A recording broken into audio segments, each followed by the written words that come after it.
The near extinction of Buddhism in India was not the result of a single event, but the massacre at Nalanda and similar invasions in the 12th century symbolized the climax of its decline. What began as a slow erosion of patronage, social relevance, and institutional vitality ultimately culminated in violent destruction that erased the remnants of a once great civilization of learning and compassion. Between the 5th century BCE and the 12th century CE, Buddhism flourished in the Indian subcontinent. Born out of the spiritual awakening of Siddhartha Gautama, the Buddha, it represented a moral and intellectual counterpoint to Brahmanical orthodoxy. Its emphasis on nonviolence, compassion, and equality appealed across social strata and attracted royal patrons like Ashoka, who spread its teachings across Asia. Buddhist monasteries evolved into extraordinary centers of learning, Nalanda, Vikramashila, and Odantapuri among them, where thousands of monks and students studied philosophy, logic, astronomy, and medicine.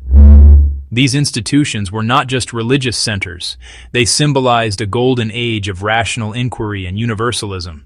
However, by the end of the first millennium CE, this flourishing civilization faced several challenges that hollowed its foundation long before the invasions that finally extinguished it. The first major blow came from within. After the reign of Ashoka and the Kushans, royal patronage shifted back to Hindu rulers, who favored Vedic rituals over monastic scholarship. The Gupta Empire, from the 4th to the 6th centuries CE, promoted a cultural revival of Hinduism. Though tolerant, this period subtly marginalized Buddhist influence. Monastic institutions, which had accumulated great wealth and property, began showing signs of stagnation and corruption. Many monks became detached from community life, focusing more on scholastic debate than on spreading the Buddha's message. The monasteries turned inward, dependent on elite patronage rather than lay support, a fatal strategic weakness when new rulers arose. Furthermore, Hinduism adapted Buddhist ethics and philosophy into its own reform movements. The emergence of devotional bhakti traditions and the rise of tantric Hinduism blurred distinctions between the two faiths. As Giovanni Verardi notes, there were organized efforts by Brahmanical groups during the 11th and 12th centuries to reassert dominance by converting or transforming Buddhist temples into Hindu ones, as at Sarnath.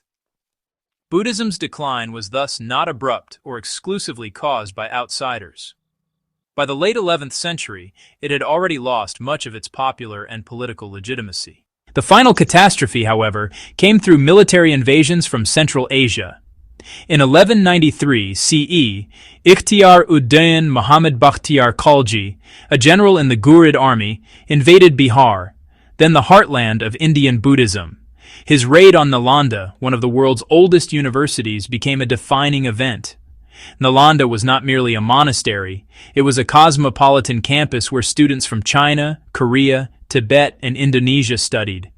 Its library, comprising hundreds of thousands of manuscripts, preserved centuries of knowledge in science, logic, and medicine. During Khalji's assault, the university's vast library was put to the torch, reportedly burning for months. Thousands of monks were massacred or enslaved, and the survivors fled north toward Nepal and Tibet. The destruction extended to other Mahaviharas such as Vikramashila and Odantapuri, completing the collapse of monastic scholarship in the Gangetic Plains. With its intellectual heart gutted, Buddhism could no longer sustain itself in India. As the Persian chronicler Abul Fazl noted centuries later, scarcely any trace of practicing Buddhists could be found in the plains of North India. Political and religious aftermath.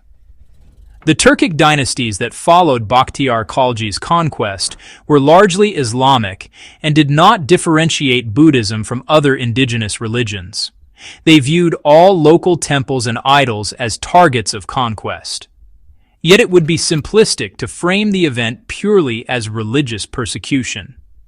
The monasteries, due to their wealth and influence, were seen as symbols of political power, and their destruction was part of a larger consolidation under new Muslim rulers. Nonetheless, the cultural loss was immense.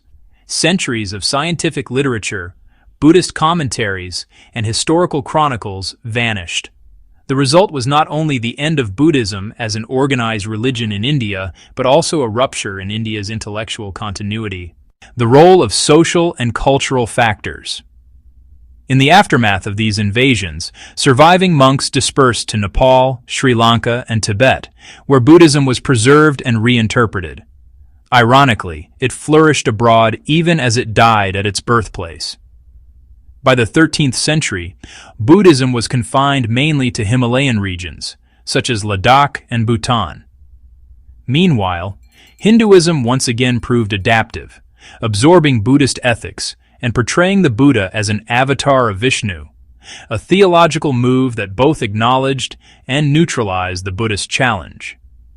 Meanwhile, Jainism, which shared non-violence roots with Buddhism, managed to endure in Western India due to its decentralized structure and lay support. Social change also contributed. The rising influence of Brahmin-led temple economies reintegrated the agricultural base that once supported monasteries. As feudal order solidified, donations that once sustained monks now went to Hindu temples managed by Brahmins, leaving Buddhist communities destitute. Was it a massacre that ended Buddhism? Modern historians really debate whether the fall of Buddhism can be reduced to a single massacre. While Khalji's destruction of Nalanda was, catastrophic and definitely symbolically decisive, it was actually the outcome of centuries of erosion. Political, cultural, and ideological. Archaeological evidence, cited by scholars like Federica Barba, suggests that Buddhist establishments were already being converted into Hindu complexes even before Muslim invasions reached eastern India. Still, for contemporaries, the violence of Khalji's raid represented the literal end of their world, a world where ideas were shared freely and learning really transcended borders. For nearly 700 years afterward, Buddhism's presence in India was, pretty minimal. The Mahabodhi temple at Bodh Gaya actually remained abandoned.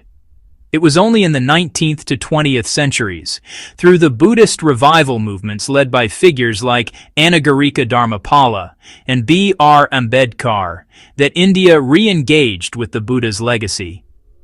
Archaeological rediscoveries by Alexander Cunningham and others in the 19th century uncovered the ruins of Nalanda, Vikramashila, and Sarnath.